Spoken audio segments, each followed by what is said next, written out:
Hello everyone, olá a todos, bem-vindos. Today we are going to unpack three common Portuguese verbs: correr, passar, and andar. Not in their literal meanings like running, walking, or passing, but in the uses that confuse almost every learner of European Portuguese. A reunião correu bem? Como tens passado? Tenho andado doente.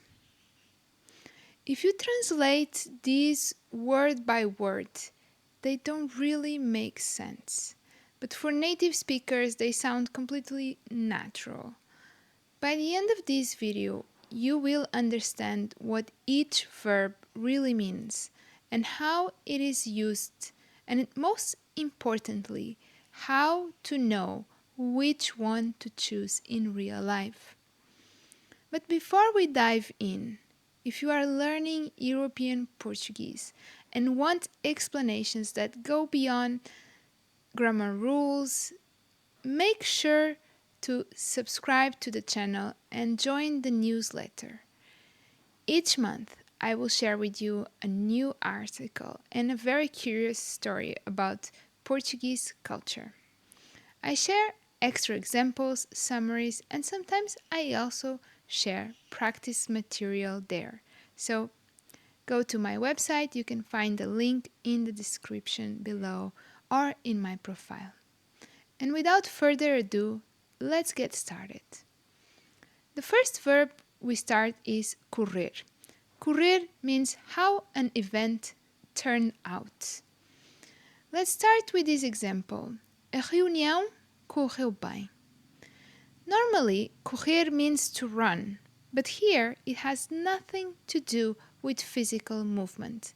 In this context, correr means how something unfolded from start to finish, with an evaluation of the result. You use correr when the event is finished and it had a process. You are judging whether the outcome was good or bad. Some typical examples we see this verb being used are: o exame correu mal. A viagem correu melhor do que esperávamos. O jantar não correu como planeado. For a lot of you, the question is, why not using ser or estar? Like, a reunião foi bem, or a reunião esteve bem. Well, in Portuguese, events are often treated as processes and not static states.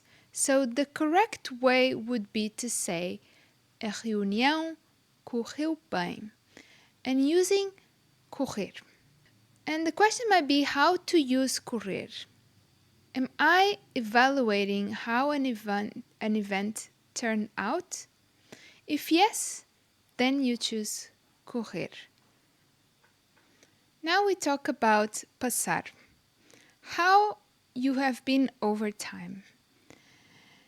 Let's look at this example. Como tens passado? Here, passar does not mean to pass or to cross. Passar is used to talk about your overall state of life across a period of time. This question is not about what you did yesterday or where you went. It's about how life has been, how you have felt in general. Some typical answers to this: tenho passado bem, tenho passado mal, ou outro exemplo, tenho passado uma fase complicada. Remember this structure, because almost always we are using ter plus passado plus adverb or expression. And similar to correr, the question is why not using estar, like como estás? Instead we use como tens passado, because it's across time. This is why passar often feels more reflective, sometimes even more emotional. Estar will be more about now, this exact moment. Ask yourself, am I talking about someone's general state over a stretch of time? If yes, passar is the verb you want to use. Now we look at andar. Andar to express temporary or recurring conditions. Now the most subtle one. Tenho andado, doente.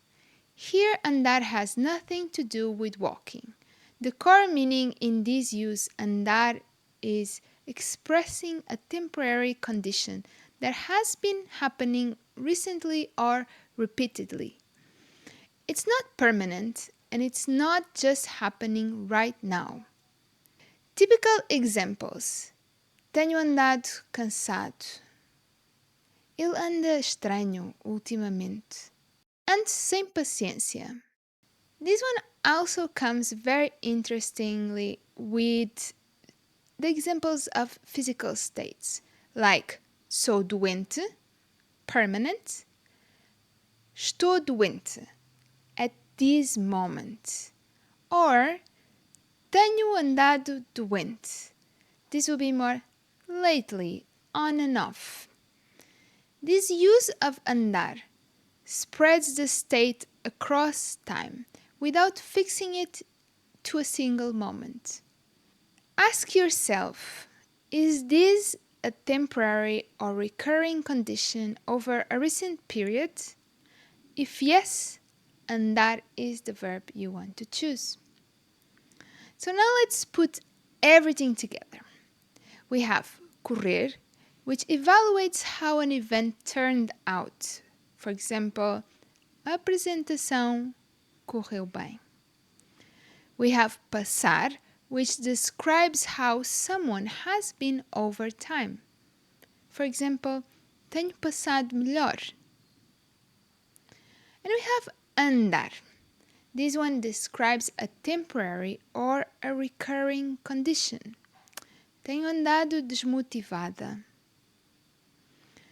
3 movement verbs used to talk about process, experience, and state.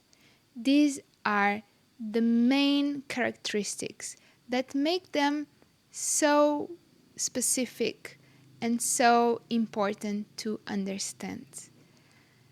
A lot of them, maybe in English, can be having a parallel use and be like, why can I not use to be? It expresses the same.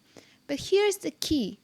These verbs bring movement. And even in their literal meaning, they have movement there.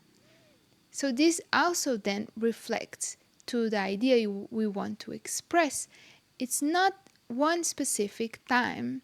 It's not one single moment, but expresses this idea of process. So now let's wrap it up this video and this lesson. These examples that I showed you, they show us something very characteristic of European Portuguese. If you try to translate word by word, these uses feel completely out of logic. Think about movement. Movement in a physical way, process in a time way. If you want more videos like this and focus on how Portuguese is actually used, subscribe to the channel. And if you want extra explanations, examples, practice sent directly to you, join the newsletter. I really appreciate you for watching this video until the end. I appreciate a lot as well all the feedback that you guys give and the suggestions. They keep this channel going and give me enormous creative ideas. So leave in the comment box below, what did you think about this video? Did you know about this? How do you struggle with these verbs? And perhaps something you would like to see clarified in one of my next videos. For today, that's all. I see you in the next video. Thanks for watching. See you soon. Até já!